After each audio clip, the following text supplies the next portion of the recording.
Quando falamos sobre julgar dentro do cristianismo, entramos em um dos temas mais mal compreendidos da fé. É muito comum ouvir a frase "não julgueis", como se isso significasse que qualquer tipo de avaliação moral fosse proibida. Mas será que é isso mesmo que a fé cristã ensina? Hoje eu quero te conduzir por esse tema com profundidade, olhando para o que diz a Bíblia Sagrada e também o Catecismo da Igreja Católica, para entender o que é o julgamento, qual é o limite humano e qual é a nossa responsabilidade moral. Primeiro precisamos entender o que é julgar. Julgar, no sentido mais amplo, é fazer um discernimento, reconhecer se algo é certo ou errado, bom ou mal. E aqui está um ponto essencial. Sem esse tipo de julgamento, não existe vida moral. Nós precisamos discernir para escolher o bem. Por isso, o cristianismo não proíbe todo julgamento, ele proíbe um tipo específico de julgamento. Jesus diz em Mateus 7, 1-5, não julgueis para não serdes julgados, pois com o julgamento com que julgardes sereis julgados, e com a medida com que medirdes sereis medidos. Por que reparas no cisco no olho do teu irmão e não percebes a trave no seu próprio olho? Hipócrita, tira primeiro a trave do teu olho, e então verás claramente para tirar o cisco do olho do teu irmão. Aqui Cristo não está proibindo todo julgamento, mas condenando a hipocrisia, o julgamento arrogante, aquele que ignora os próprios erros. E isso ainda fica mais claro quando olhamos outra passagem da própria Bíblia. Em João 7:24, está escrito: não julgueis pelas aparências, mas julgai segundo a reta justiça. Ou seja, existe um julgamento correto, justo e necessário. Um julgamento que não é baseado na aparência, mas na verdade. Então, qual é o problema? O problema está no julgamento temerário. O Catecismo da Igreja Católica ensina no parágrafo 2477 que o respeito à reputação das pessoas proíbe qualquer atitude e palavra capazes de causar um prejuízo injusto. Torna-se culpado de juízo temerário aquele que, mesmo tacitamente, admite como verdadeiro, sem fundamento suficiente, um defeito moral no próximo. De maledicência aquele que, sem razão objetivamente válida, revela a pessoas que não sabem os defeitos e faltas de outros. De calúnia aquele que, por palavras contrárias à verdade, prejudica a reputação dos outros e dá ocasião a falsos juízos a respeito deles. Então, o ensinamento é que nos tornamos culpados quando mesmo tacitamente admitimos como verdadeiro, sem fundamento suficiente, um defeito moral no próximo.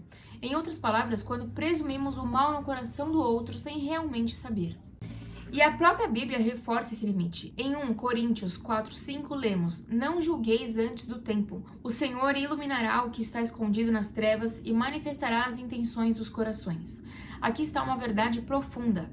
Nós não temos acesso ao interior das pessoas, só Deus conhece as intenções. Por isso, o Catecismo continua no 2478, dizendo que devemos, na medida do possível, interpretar de forma favorável os pensamentos, palavras e ações do próximo. Isso não significa ser ingênuo, mas sim ser justo com caridade. Então aqui diz no 2478, para evitar o juízo temerário, todos hão de cuidar de interpretar de modo favorável, tanto quanto possível, os pensamentos, as palavras e as ações do próximo. Todo bom cristão deve estar mais inclinado a desculpar as palavras do próximo do que a condená-las. Se não é possível desculpá-las, deve-se perguntar-lhe como as entende, e se ele as entende mal, que seja corrigido com amor. E se isso não bastar, que se procurem todos os meios apropriados para que, as compreendendo corretamente, se salve. E existe ainda um alerta muito sério de Jesus em Lucas 6:37 e 38. Não julgueis e não sereis julgados, não condeneis e não serei condenados. Perdoai e serei perdoados, pois com a medida com que medirdes, vos será medido. Aqui entramos em um ponto central. O modo como julgamos os outros revela o estado do nosso próprio coração. Muita gente diz que trata-se isso de um espelho, mas não no sentido total da palavra, não no espelho no sentido literal da palavra, e sim das nossas intenções, o que aquele julgamento está revelando da gente mesmo, de quem julga, o que isso revela de nós. Então é esse julgamento que antes mesmo de expelirmos, antes mesmo de expressarmos, devemos ter a cautela, o cuidado com as nossas palavras na nossa reta justiça. O cristianismo faz então uma distinção fundamental. Nós podemos julgar os atos, mas não podemos condenar a pessoa. O ato pode ser objetivamente errado, mas a pessoa nunca deixa de ser digna de misericórdia. E é aqui que entra a chamada correção fraterna. Em Mateus 18:15, Jesus orienta: se teu irmão pecar, vai corrigi-lo a sós. Ou seja, existe um dever de ajudar o outro a crescer, mas sempre com discrição, humildade e caridade. Esse ensinamento está em plena harmonia com o catecismo que, ao falar da caridade, no parágrafo 1829, nos lembra que ela é benevolente, paciente e busca sempre o bem do outro. A correção verdadeira não humilha, não expõe e não condena, ela constrói. A caridade tem como frutos a alegria, a paz e a misericórdia. Exige a beneficência e a correção fraterna. É benevolência, suscita a reciprocidade. É desinteressada e liberal. É amizade e comunhão. A finalidade de todas as nossas obras é o amor. Este é o fim, é para alcançá-lo que corremos. É para ele que corremos, uma vez chegados, é nele que repousaremos. Por outro lado, existe um erro muito comum hoje, achar que não julgar significa aceitar tudo como se nada fosse errado. Mas isso não é amor. O verdadeiro amor quer o bem e querer o bem exige reconhecer quando algo está errado. A diferença está na forma, sem orgulho, sem dureza, sem se colocar acima do outro. Existe também um limite que não podemos ultrapassar de forma alguma, o julgamento definitivo das almas. O Catecismo da Igreja Católica também nos ensina no parágrafo 678 que no fim dos tempos, Deus revelará o segredo dos corações e julgará cada pessoa com perfeita justiça.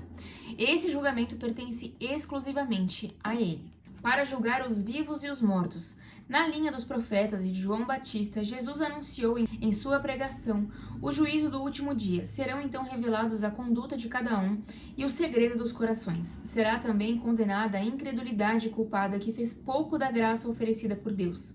A atitude em relação ao próximo revelará o acolhimento ou a recusa da graça e do amor divino. Jesus dirá no último dia: todas as vezes que fizeste isso a um destes mais pequenos, que são meus irmãos, foi a mim que o fizeste. Por isso, qualquer tentativa de declarar alguém condenado, perdido ou sem salvação é um erro grave. Nós não vemos o que Deus vê. Então, no fundo, o ensinamento cristão sobre o julgamento é um convite ao equilíbrio. Discernir sem condenar, reconhecer o erro sem perder a misericórdia e buscar a verdade sem abandonar a caridade. Antes de olhar para o outro, olhar para si mesmo. Antes de apontar, examinar o próprio coração. E talvez a pergunta mais importante não seja: posso julgar? Mas como eu estou julgando? Porque Jesus já nos deu a resposta final. Com a medida com que medirdes, vos será medido. O cristianismo não elimina o julgamento, ele purifica o julgamento. Ele nos ensina a julgar como Deus julga, então com verdade, sim, mas sempre com misericórdia. E isso muda tudo. Então, se você gostou desse vídeo, se inscreva no canal, curta e compartilhe para mais conteúdos como este. Até a próxima!